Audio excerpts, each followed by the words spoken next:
Got it. Yeah. Good. So thank you all for joining me. It's lovely to see all you astrology fans, and hope I can give you some good information for this evening. It's something that someone had asked a while ago about looking at the cycles of the planets that affect all of us, so collectively. I mean, I think most of us know that we all have various times when planets come and transit the planets that are in our birth charts, but these are the general ones that actually happen to everybody at roughly the same time in life. So it's quite interesting. I'll talk a little bit about some of them, and then I'll just see if there's any questions, or if you do have a question, you could put it in the chat if you like, or we can just catch up later. But I mean, astrology, for those, I think most of you know a little bit about astrology, who people that are on here, either through me or through other sources. But we're looking at kind of wheels within wheels, and when we're born, we have what's called a birth map, a birth chart. So most of you have probably seen your birth chart or know a little bit about it. But even if you don't, this is kind of looking at things that just happen anyway. So, and it's kind of a good idea, I think, to know when you're coming up to a certain age, or probably in the case of most of us here, we already are a certain age, so whichever age that might be. So we can kind of understand how we've weathered these transits, so-called, or we can look at younger people in our families, children, grandchildren, partners who may be coming up to these particular cycles and maybe help them. I think, they're really useful in that sense. Because some of them can be quite difficult. Some of you here might have heard of the Saturn return, which is the kind of 29, 30 years old cycle, and we'll talk about that later, that hits everybody. And it's a cycle of responsibility, really, and it can be a time when people have to reflect on their life, see where they are, what needs doing, what needs changing. Interestingly, it's often a time when women have their first child, or maybe get married, buy a house. It's kind of seriousness. Life becomes a bit serious. So that's quite one that most people know about. But as I said, I'll talk about that in a minute. So the first cycle we look at, of course, is the sun. The sun is our cycle of vitality. And we probably know that every year the sun comes back to the same position it was when we were born. And this is actually called our solar return. And I've mentioned it before, you can actually have a chart made, a new birth chart every year, on the degree when the sun returns. And it's funny that we actually say in our language, don't we, many happy returns. And people don't actually think, where does that come from? Well, it is actually the return of the sun. And it isn't always the same day as your birthday. It can be the day before or the day after. So there's a bit of leeway there. But it certainly is the start of a new cycle, the start of a new solar year. So it's quite nice to know kind of what's going on there. Then, of course, the moon. We all know about the moon. That cycle is every 28 days, the moon comes back to where it was. So we have, through that cycle, we've got 8 different phases of the moon, from new moon through full moons back to new moon again. And that can be also quite interesting to just know. I think we all know about full moons, new moons, that people, mostly the full moon, because that's the moon that we see. We don't see the new moon. So we're not, unless we're following it, we don't even know when it is.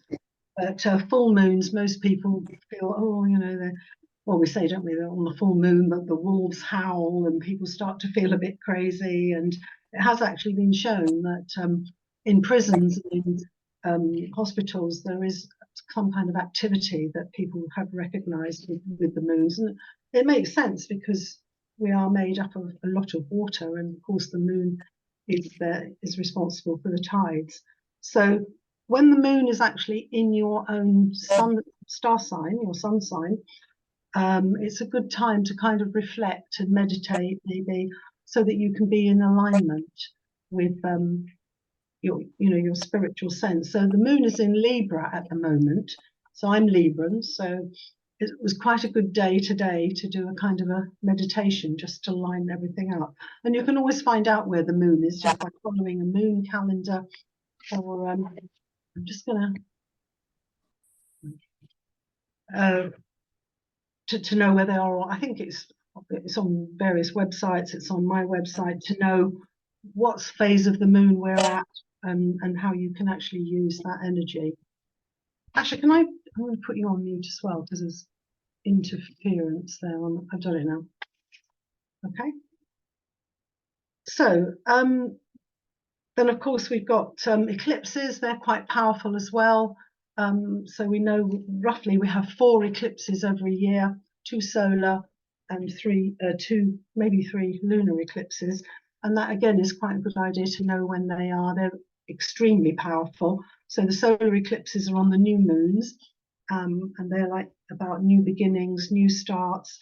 But it's often said with eclipses, because the sun, if it's a solar eclipse, the sun's not very clear. It's not always a good time to start something new because your view is obscured. So it's often better to wait. And emotions can be really intense around the eclipses, particularly the solar or the lunar eclipse, one of the two. And the full moon obviously is about endings. So it's this kind of continuous cycle that kind of goes on. But it's certainly worth looking at to see where they are and how they affect you personally. So Mercury, the planet Mercury, is obviously from the Greek mythology as the messenger of the gods, and Mercury represents our cycle of communication. So the actual cycle of Mercury around the sun is 88 days, roughly. But obviously it's very close to the sun, so it takes nearly a year to go right round the whole zodiac. We've probably all heard of Mercury retrograde, and people sometimes in dread say, oh no, terrible, Mercury retrograde, things will start going wrong. Sometimes they do, but I think it's good to know when these phases are. Mercury goes retrograde usually about 3 or 4 times a year for about 3 weeks. So it is good to know when that is, because if you have important documents to sign, or you're traveling or doing anything like that, it's really a good idea to check everything. And I always say check it not only once or twice, but possibly 3 times, so that there aren't any mistakes.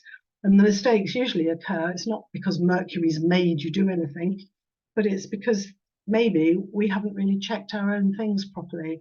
And it is a kind of a prompt to review and revise and to see what needs looking at. The next Mercury retrograde, by the way, is on the 1st of April. So that's a good April Fool's thing for us. And it's about 22 days. So just, and I would say if you have a contract to sign or something really important, it might be a good idea, if you can, to wait until that phase is over. Obviously, if you can't, you can't. But I think it might be better to do that just in case. So then we look at Venus. Venus, called the cycle of pleasure, the cycle of relationship. So this cycle takes about 225 days to go around the sun, and that's roughly 7 months.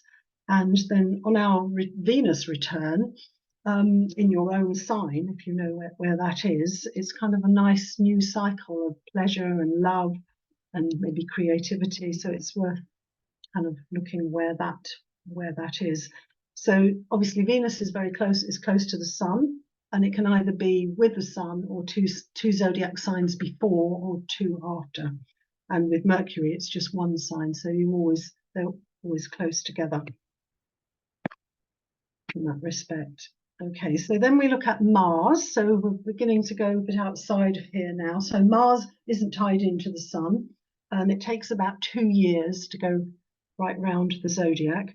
So Mars is the cycle of achievement, really. In the chart, it represents energy, various ways it can manifest as passion, enthusiasm, anger, depends, where it is. But say 2 years roughly it goes around, and it can be anywhere, it's not tied into the sun. So I found it a very interesting life cycle to follow, particularly with children. And I think we've all heard of the terrible twos with children, which coincides with Mars coming back, and people think, oh, it's terrible twos, the children are beginning to assert themselves. And yes, they are, because Mars has returned in the chart, and that can cause chaos, because parents want one thing and the child is beginning to be independent and wanting something different. So all of these cycles, obviously how they affect you, it depends very much on your own personal chart. But these were just at the moment, which we might be able to have a look at some of those later, that this would happen for everybody. So, and it is particularly, I think, with a Mars return can also be in like a new cycle of energy. So it can be a really nice thing to if you're needing a bit of extra vitality or need to achieve something, you look at Mars, where's Mars coming up in your chart? Is it actually going to be helping you to forge ahead with whatever it is you need to do? So as we go out further from the planets, with the next one we're looking at is Jupiter. So Jupiter is our largest planet, and obviously in mythology, Jupiter was the largest god, was in charge of everything. So we look at Jupiter as being the cycle, firstly, the cycle of good fortune, and it's all about expansion, opportunities, and our ability to go beyond the present limits that we have. Jupiter takes almost 12 years to go right round the whole zodiac. So it spends roughly 1 year in each sign. So it's nearly 2 years. So here we say that the transit age here is, so the first return comes at 12 years old for everybody. And then 24, 36, 48, 60, 72, 84, and so on. So it's always 12 years apart, approximately. With these planets, there's always what we call a retrograde. It's not only Mercury that has a retrograde phase, but the other planets have it as well. And so it depends when the retrograde is, exactly when, at what age you will have these exact returns. But they're usually within about 6 to 8 months of the age that's given there. And the first, the 12-year one, or the Jupiter return, it does coincide with the Chinese astrology. So whatever your Chinese astrology sign is, it will be when Jupiter returns, will be the same year. So if you're having a Jupiter return this year, or at 60, or any of those ages that I mentioned, it will also be the return of your Chinese sign. So it's generally looked upon as a very fortunate cycle. Jupiter, it's abundance.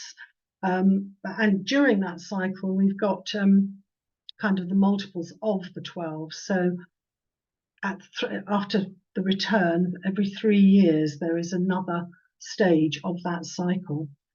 So in astrology, we look at the aspects between the planets. So we have a square aspect, which is often quite challenging. Then the opposition, where the two planets oppose each other. So with Jupiter, this is the 6-year halfway mark where Jupiter opposes itself. And then 3 years after that, there's another square. And there are kind of more positive aspects in between. But it's kind of to note that there's always, this is wheels within wheels. There's always something going on with astrology, and there's always planetary movements going on. The one that comes up at 60 is kind of at the same time as the Saturn return, which I mentioned earlier, and I'll talk more about in a minute. So I always think of that one as a gift, because people might be going through a tough Saturn return, the second Saturn return, but they've also got a Jupiter return. So that kind of makes it a little bit easier, I think, to get through. And Jupiter's lesson, as I think I said, is usually quite easy. It's pleasant. It's about abundance and joy. But it can be quite hard if that doesn't sit well with you. If you're very negative or suspicious, and you can find then the Jupiter transit quite difficult. On the other hand, Jupiter's all about expansion and growth. So if you're desperately trying to be fit and to lose weight, it's not the best time with a Jupiter transit, because it's all about expansion. So it doesn't mean that you'll have a problem, but you might have to work harder.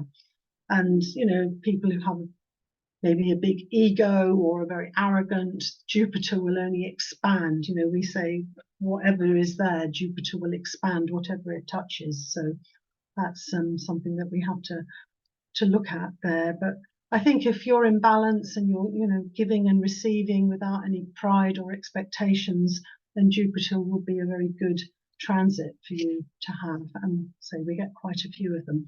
At the moment, Jupiter is in Taurus, just coming to the end of its year-long stay there, and it will move into Gemini in May. So I'll talk a bit later about how, generationally that might affect people. But if that's your sun sign, then, if you're a Taurus and Jupiter's going through your sign at some time in that year, you will have what we call a Jupiter transit to your sun position. Whether you're born at the beginning of Taurus, the middle, or the end, somewhere along the line it will connect with you and hopefully bring abundance and joy on all levels. That's the idea, hopefully. So yeah, it's usually people look upon Jupiter as being quite favorable. Opportunities can open up and that we can really feel that, we can do our best and be the best that we can be. So as we go then a bit further out, we come to Saturn. This is, as we know, with the rings, Saturn is the rings, and in astrology we look upon Saturn as the great teacher, the lord of karma. Old Father Time is connected there in mythology with Cronus. And Saturn is usually referred to as the cycle of building, and it is the last of what we call the traditional planets. The ancients only saw up to Saturn, they didn't have telescopes, so that was kind of the boundary, and anything beyond Saturn they didn't know about. So that this was kind of, it set the idea that it's about boundaries, it's about limitations, duty, responsibility, and as I said, it's Old Father Time. So the orbital period of Saturn is 29.46 years, to be precise. So for everybody, that comes back at that age. As I said, it can be a bit earlier, it can be end of 28, 29, or 30, depending on the retrogrades and where they have happened. Saturn spends about 2.5 years in each sign. So that's quite a long space of time there. So this is kind of more known as what we call a generational planet on some level, because everybody born within that 2.5 year span will have the same Saturn placement. So with Jupiter, it's just a year. So, that changes quite a bit, but with Saturn, it's a bit longer. And as we go further out, as I'll tell you in a minute, the stays in the zodiac signs are longer because the orbits are longer. So Saturn return, that first one is, we've all been through that one. And then the next one comes at 58 to 59. Nobody here's had that one, so it doesn't matter, it's coming up. Just kidding. I think most of us possibly have. And then there's another one, probably the last one, at 89 to 90 in our lives. So we're all aspiring to get through that one, obviously. So yeah, I mean, it's kind of responsibility time. With that first one, I think for most people, something has occurred where either, as I said, it's family, children, things, responsibility, duty, all of those things come to the forefront during that cycle. So that, it is important to know that one. But obviously in that cycle, we've got multiples of 7 in this case. So 7, 28. So that, and I find that really interesting because the first Saturn square, which is the challenging aspect from after you're born, comes at 7 years old. So 6.5, 7, around that time, 7.5. And that's really linked. And Rudolf Steiner did a lot of work on this, and the education system was kind of based on that kind of knowledge that 7 is the time when children should start their education and not before. Unfortunately, certainly doesn't happen in this country. But interestingly, in Germany, I'm not sure about France, but in Germany, children start a lot later. Because I think Steiner and other educationists felt that around 7 is when the child's body becomes mature, more mature, the adult teeth start to come in generally. So, there is this real Saturn medically, medical astrology rules the bones and the teeth. So it's all connected on that level.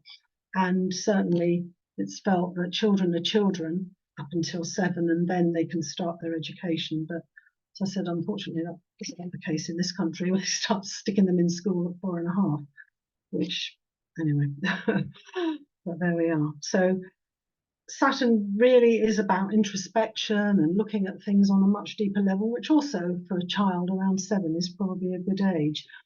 Then sorry, lost my, come back. The Saturn opposition, so the halfway mark of Saturn is at 14, between 14 to 15. So this is also a very important stage, isn't it? Because it's puberty. And I think that's really useful to know if you have children or grandchildren who are around that age, that 14 is really quite a difficult time. You know, they're really moving into a new stage of life. Yeah, puberty, that can be quite difficult. So the next challenge, the square, is at 21, 22. So that's also interesting that we've always said in our culture, oh, it's that you get the key of the door when you're 21. So that again is a kind of, you become responsible, and well, that's questionable, but supposedly you can, you know, be kind of, yeah, you can say that one is meant to be, yeah, you've probably finished university, maybe looking at career, at work, and so on. So it is certainly another stage in life. And that kind of carries on through life with the 7s. It's quite interesting. And the second Saturn opposition after the return is around 44 to 45. And there's quite a few planetary movements around this time. So when I was kind of looking at some of this, I mean, I kind of knew it, but I hadn't thought about it for a while. And I thought, no wonder midlife from 40 is so difficult for such a lot of people. And of course, people used to say, didn't they, midlife crisis, that's what happens. But, you know, we have this second Saturn opposition at that age, and it is often a total restructuring of life. I mean, I know I have plenty of clients who've said that, you know, there's big changes going on, maybe, hopefully not, but could be divorce, moving home, all sorts of things can go on. Look, questioning their work, their careers. Maybe they're just living in total stress all the time, and they think, you know, something has to be done about this. So it's time to create a new reality, really, and really look at the boundaries and the structures and what we're doing. I think Saturn really does prompt us to look at things in a very different light, you know, especially as we're, you know, midlife. Yes, we might live a lot longer now, but, you know, we're kind of at 44, 45, we're probably halfway through. And, you know, we really do sometimes need to look at what is the best way to go forward. You know, self-reflection is really important, and, you know, to help us get through. And Saturn is very slow. Everything happens quite slowly with Saturn, and we have to have great patience to see what's kind of going on there.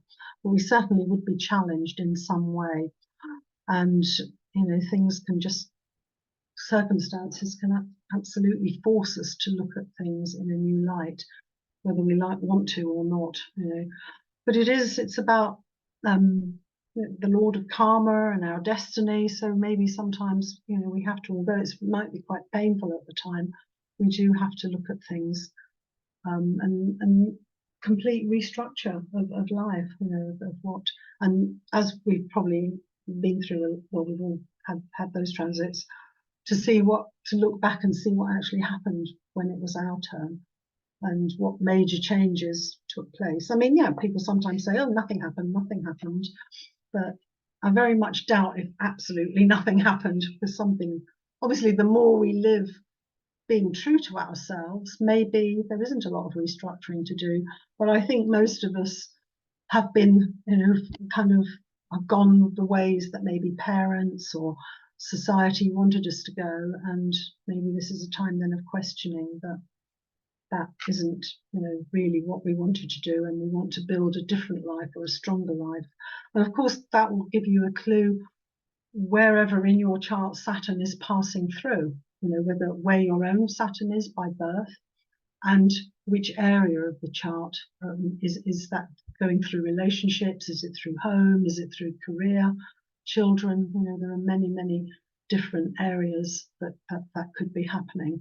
Obviously, you need to work with your own birth chart to see exactly what was going on there.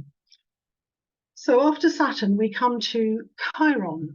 Chiron is a planet, a planetoid. Some people have never heard of Chiron, but Chiron was kind of discovered, I don't think that's the right word because it was always there, but brought to consciousness in the 70s as a planetoid, which is a funny word anyway.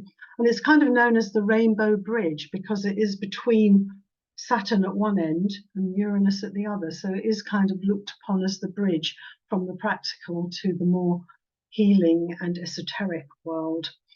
Chiron in mythology was a centaur, and he's actually known as the wounded healer because of the mythology of being wounded and not being able to heal himself.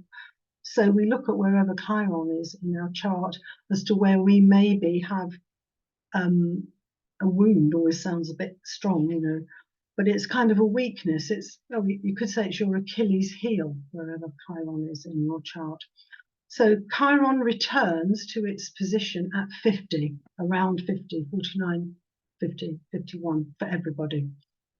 But the stages of Chiron, because it has such an eccentric orbit, we can't really say when the other cycles happen. They're at completely different ages because Chiron spends a long time in some signs and a much shorter time in another. So you'd actually need to follow your own personal Chiron healing journey, if you like.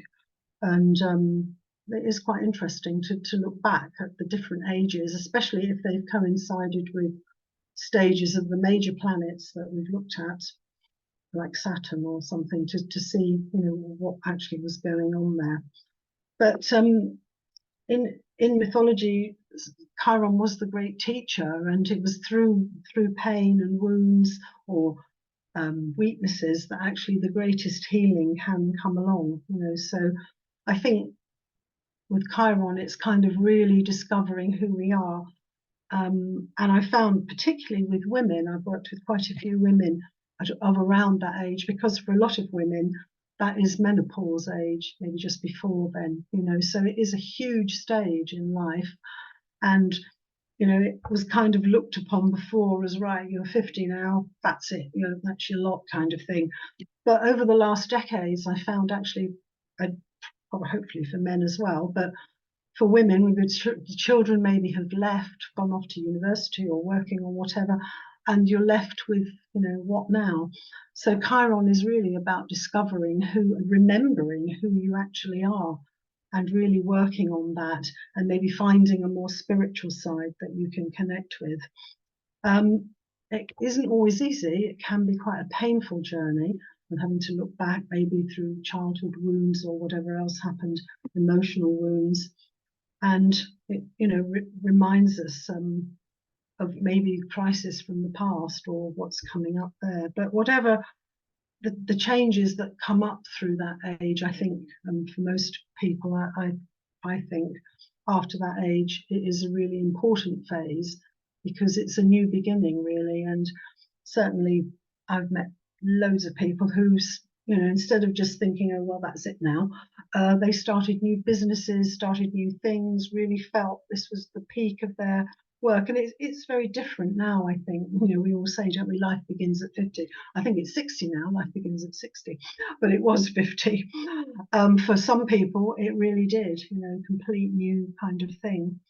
But, and that's, it's lovely that you can then appreciate, maybe because we have lived 50 years, you know, we don't have to pretend so much anymore. So we've got then from 50 until that Saturn return comes, you know, we've got 10 years of maybe working on the things that we really want to do and where we really want to go. And yeah, I mean, I think Chiron really does open doors to new things, and you just have to be prepared to walk through them. And that's not always easy, because often we're dependent on people around us of what they might think about it, and they might not want us to be different, you know, so it can be quite a fight there, really. I've got you all on mute, but are there any questions before I go on? Does anybody want to ask anything? Or no? Okay. we'll carry on. We can have some time at the end to chat anyway, probably. So we're going even further out now to the planet Uranus, whatever you want to call it. So here we're looking at the sky god in mythology, and very kind of electrical energies, the ruler of Aquarius now. And this is the cycle of change, really, the planet of freedom. The orbital period for Uranus is 84 years. So, yeah, these days we probably will have a return if we're lucky.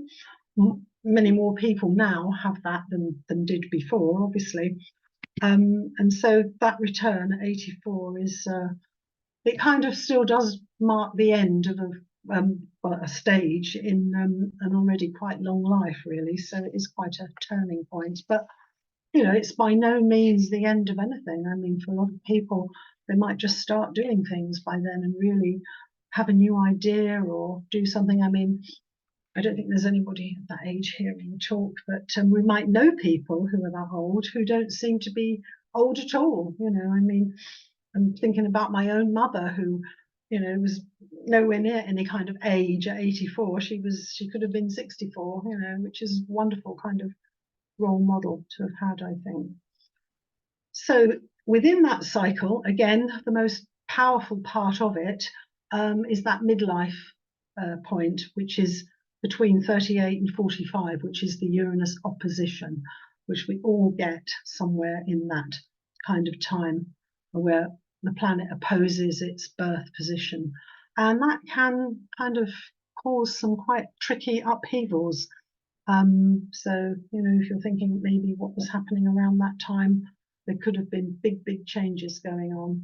And again, because of the different orbits and the different retrogrades, some generations have that transit earlier, slightly earlier. I mean, they're all within kind of 8-9 months anyway because of those movements. So, they and it's quite, these midlife years, I think, because of the other planets as well. We have the Pluto one, the Uranus one that we're just talking about, and then there's a Neptune one as well around that time. So there's a lot of planetary activity, shall we say.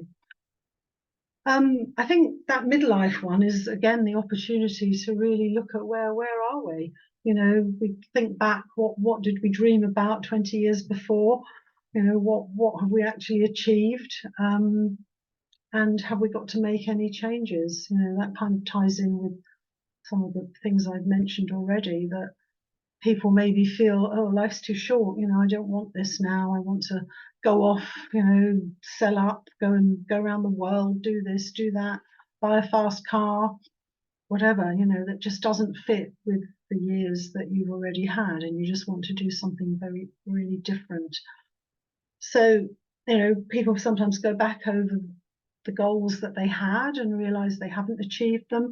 But it's also important that, you don't then live in regret. I mean, if there's something that's really imperative that you do, you have to kind of look into that to see how that might be fulfilled, although there's always a cost, isn't there? I mean, I know it's a kind of an age where quite a few people separate or divorce. So, it can be quite difficult. Maybe one partner wants to do the complete opposite of what the other one wants, and that can obviously be really difficult. But it is kind of, what's missing in my life? I'm feeling, I'm not getting any younger. I'm halfway, what's going on? So it can be quite a difficult one. And it's also quite spiritually, I think it can be a time that's, because the planet Uranus is called the Great Awakener as well. It can be a time where we actually connect more with a different thing, a different way of thinking, a different way of doing, and kind of really want to tune into our intuitive side and, kind of reinvent ourselves away from the comfort zone that we've maybe been in all that time and really look to something new. So, that can be quite disruptive. So we then come to Neptune. So we're going quite far out now. The orbital period of Neptune is about 165 years. So obviously we're never going to get a return there. Well, not at the moment anyway. And Neptune spends about 14 years in each sign. Oh, I don't know if I said about Uranus, it's 7 years in each sign for Uranus. So this is kind of double that. Neptune spends 14 years in each sign. And Neptune, of course, is the god of the sea, Poseidon. So we're talking about emotions, the watery depths, and this kind of mysterious, mystical world. And Neptune can be responsible for, yes, great spirituality, but also for escapism. Neptune rules Pisces, so it can sometimes be just not really knowing what we want, where we're going. Part of Neptune's maybe the not so positive side can be addictions, escapism, but on the other hand, it's incredibly creative, music, art, and spiritual. Spiritual growth really is one of the most important parts of it. Again, we have this the transit during midlife. So we've got the square between 40 to 43, again, a challenge. So they all come together.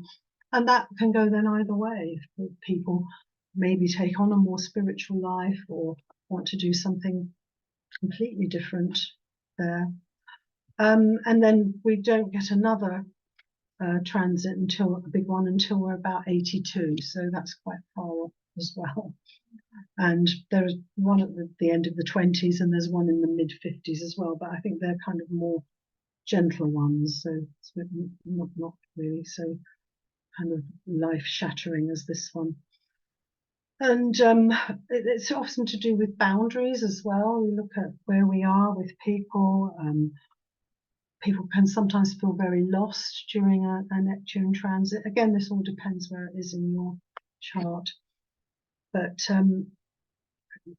we have to be quite careful too, because we can fall prey to deception and maybe thinking everything's rosy and beautiful, and actually it isn't, because where Saturn brings the boundaries and the reality, Neptune doesn't really have any. It's all very, up in the air. It doesn't really let you know where you are. And particularly at the moment, Neptune is just finishing its journey through Pisces, so it's in its own sign for the last year and a half now, 2 years roughly.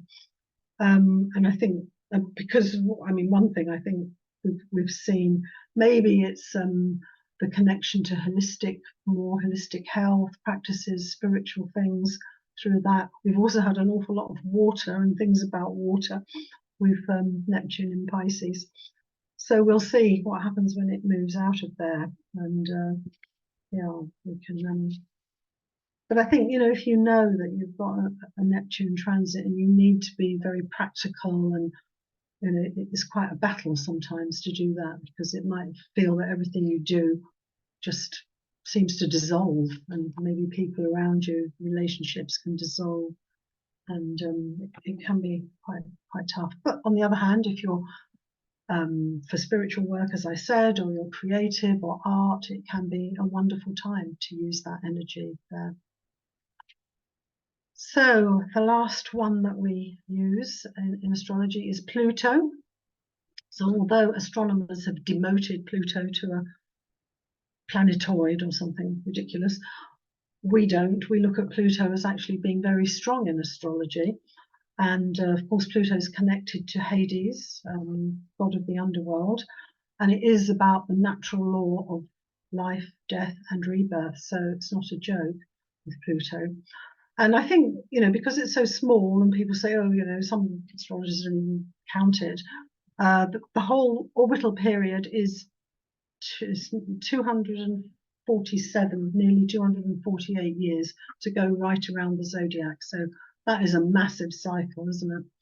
And it doesn't spend we don't know, because Pluto has quite an erratic orbit, a bit like Chiron in that sense. It doesn't spend the same amount of time in each zodiac sign. So it can be between 30 years in some signs and 15 years in others. It's just been in the kind of faster phase of 15 years. Pluto has actually just moved into Aquarius, where it will be for nearly 20 years. So it's kind of slowing down again now. It will be there for longer. As I say, it's got this variable speed. So it depends on when you were born to know whether you will have Obviously, you're not going to have a return ever, and you probably won't have an opposition, but you will have a square, a challenge. But it depends when you have it, depending on when you were born, and the influence of that transit's about 2 years, and to see, because it's major. I think Pluto works in astrology like homeopathy, that less is more. That it might be little, but it certainly packs a punch, and there is usually something happening there. And obviously, when Pluto touches something in your chart, if it's on your moon or your sun or whatever, something will be happening. And I think to know in advance what's kind of, you can prepare for it then, and not get into, oh dear, something awful's going to happen. Of course, endings are never joyful, and sometimes we cling on to them and don't want things to end, but sometimes we have to clear away. I think that's also something of Pluto and Scorpio, that we have to clear the decks so that new things can come in. Things have to die for something else to grow, otherwise it's impossible. And whatever Pluto does, it will bring extremes of whatever is going on there, emotional challenges and changes in our life. But also acknowledging the darker side of life, and maybe the darker side of ourselves, as to what usually people shy away, don't they, from, we don't want to know about things like that. We just like the nice things. We like to be with Jupiter and happy and Venus, but there's that as well, and we have to look at what that might be. And of course, if you have any of these planets that I've talked about in a strong position in your chart, or it is the ruler of your sign, then the transits will be stronger for you, because that's an important planet for you. But certainly, whatever happens, I think the climax of Pluto's cycle is about a new sense of empowerment and renewed energy for life and love and success. So that's really quite important. It's really interesting to follow, especially with Pluto, the kind of generation, what's kind of happened in those years when Pluto was in a certain sign, and how the sign was reflected. Just the one before Aquarius, Pluto was in Capricorn since 2008. That's when it first went in there, 2007, 2008. And Capricorn represents structures, Saturn again, the banking system, the government, all of those established things. And I think we all know in 2008 what came crashing down there, the whole financial system, and how much has changed during that stay through Capricorn. So it's just, we think, wow, what's happened. And now we're coming into Aquarius. So Pluto in Aquarius, that's AI to start with, artificial intelligence, definitely.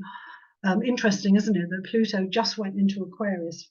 It was in there shortly last year, but it just went in again a couple of weeks ago. And we've got Elon Musk telling us all that they've successfully implanted a chip in somebody's brain. And I mean, at the moment, they're saying it's going to be for the good of that person if they're disabled, which could be good. But you just wonder, hopefully this isn't the Aquarian nightmare that could be coming, of technology. Technology is wonderful, and Aquarius does rule all of those things. And Aquarius is also the sign of humanity, the brotherhood. So we hope on that level that it will actually bring people closer together. That's important that we all work on that. But we can see how technology is going to, try very hard to take over on a lot of levels. So it's kind of looking at all of that side. And that's going to be there for nearly 20 years. So what the world will look like after that is, we don't know. But we just have to stick to our own plan and our own, what we're here for, and do our work. And I think to make the most of these cycles, it is, as I said, to be good to be prepared for them, know that things will change, but be alert and flexible for all opportunities that come your way, and how you can build from these things that you learn, and how it's not, planets don't do things to us. We could never say that, oh, Pluto did that to me or Saturn did that, because obviously they don't. And everything that's moving in your birth chart is potential, and it's how you react. It's your attitude to what happens if it's a successful cycle or if it turns out to be a complete disaster. You know, it's something we have to look within ourselves and know that change is coming. Life is constantly changing, and how we can take, you know, full opportunity of these changes as they come, rather than feeling completely squashed and demoralized by whatever's happening. And I think, yeah, you know, being in line with our true, authentic selves, which is really important, that we're not living someone else's life, we're actually living who we're meant to be. And then I think, you know, we'll successfully navigate all of these things. And I think it's a good word to say it is navigating, because we are kind of swimming with the tides, the cosmic tides. And we all know swimming with the tide is much easier than swimming against it. And we don't get very far doing that, and it takes a lot of strength and a lot of work to do that. So knowing where we are in our cycles, if we're desperate to build something new or start something new and we're in the middle of a Saturn transit, it might be best to wait a little bit. But we don't like waiting, of course. So, you know, and that's why things often go wrong, because we want this and we want it now. And actually the cosmic tide says, no, it's not your time, you have to wait, you know. But so it's quite good to kind of connect in with that and see how that could help us. So I think, oh, it's 10 already, it's gone quick. Time has flown. So that's kind of main things that I wanted to talk about, I think. So if anybody has any questions or wants to chat about something, please unmute yourselves and let's see if anybody does. Nobody? Very quiet everywhere. I didn't mute anybody, so you've all muted yourselves. So does anybody want to say anything? Well, hello. I think that was incredibly interesting. Thank you, sir. I think that it's been amazing how you've put all these planets and said so many interesting words, and I can certainly equate to lots of things, and I think it's been amazing. And you've been speaking for 45 minutes and it's all been so interesting.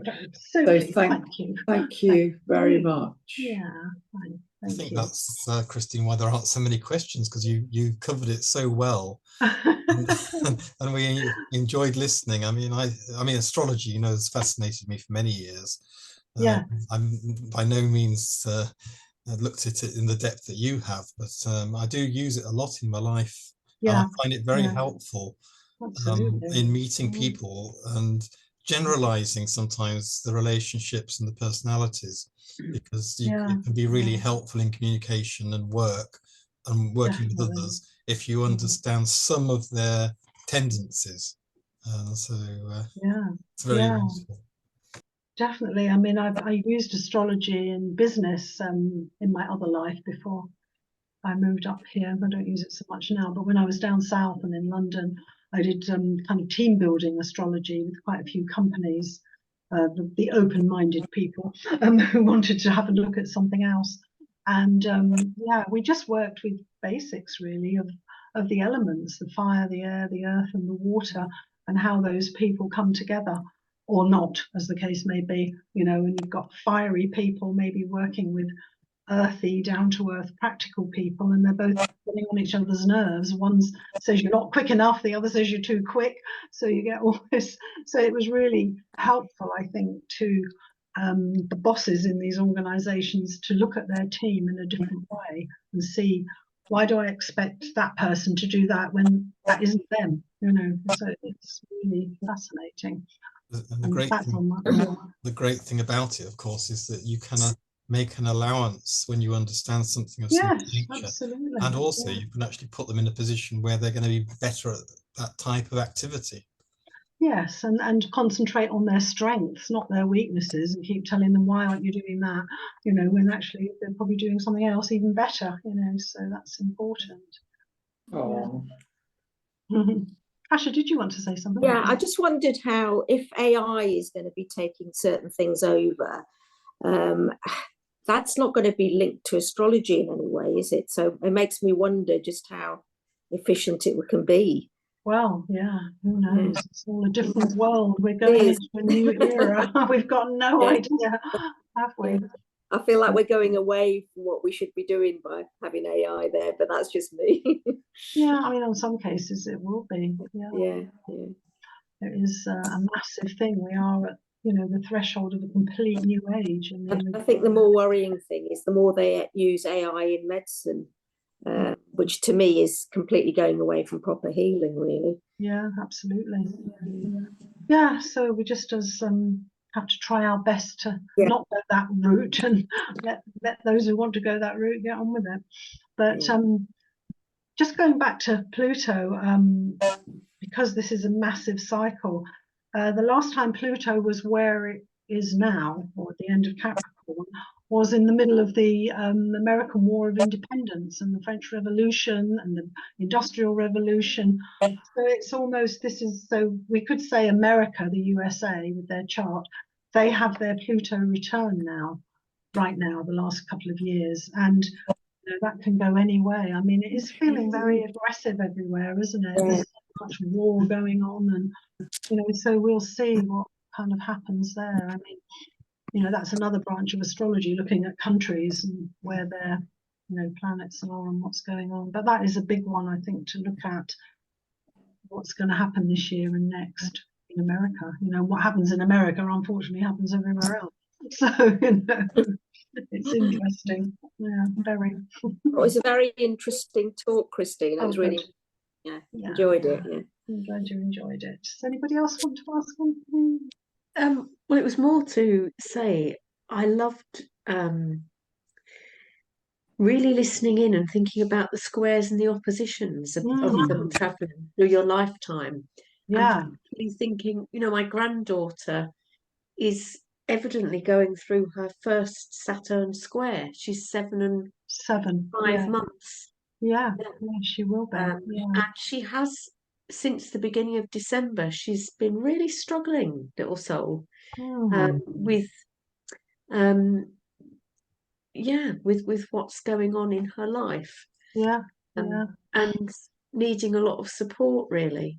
Yeah, that's true. And isn't it wonderful that I mean, astrology, so you can actually look at her personal chart and see what does it mean to her. Yes. And to help, and as you say, support, that's the key word, isn't it? How you can support somebody going through a difficult time. But what's amazing is I hadn't even thought about it from that perspective. So thank you. Yeah. I've had several clients whose children are 14, and then 14 are kind of teenage, terrible. But there's a lot of other things going on, and it's good to kind of know what actually is happening and look at the whole dynamic of the chart. And I mean, it must be a nightmare for parents these days when they hear kids at school of that age of what's going on in schools. I mean, I just think, thank God, I've got grandchildren, but it sounds awful with all the problems and things that we didn't ever have with our children, and Facebook and all TikToks or whatever else they do, and vaping, and at that age already, it's awful. So it's quite a worry, really, and you have to, I think, as a parent, grandparent, be really a support to them, don't you? Which is wonderful if you can be that. And I've always thought, to have the charts of your children, just really, or anybody, as we said earlier, even people you work with, your friends, anyone, siblings, children, to just know how they tick, and actually they're not you, they're very different, and it can help you an awful lot, as we know, to have that information. No, it's really lovely, and also understanding how tough that Uranus return could be because of the Neptune transit. In midlife, yeah. I hadn't really even thought of that. It was only, I just thought, oh gosh, there's a lot going on. No wonder it's chaos for so many people at that age. Because they're being hammered from the Uranus opposition, Neptune, Pluto. Hopefully there's a bit of a Jupiter thing going on as well. But, it might just expand the chaos. So that doesn't help either. And you said Saturn opposition as well. So it's like chung, chung, chung. Yeah. That's quite a lot. Yeah, yeah. Amazing. So really fascinating perspective. Yeah, but you know, not to Of think, oh, looking at with astrology. dread. Actually, they're all opportunities for growth and Yes, learning. yeah. Yes, it's remembering that, isn't it? Christine, when there's what about when there's a trine? Yeah, I mean that's another astrological aspect. The trine. Yeah, sorry. Because the squares and the oppositions all sound a bit, you know, it's all a bit doom and gloom. They're Can not, you a bit more about, you know, when it comes around trine?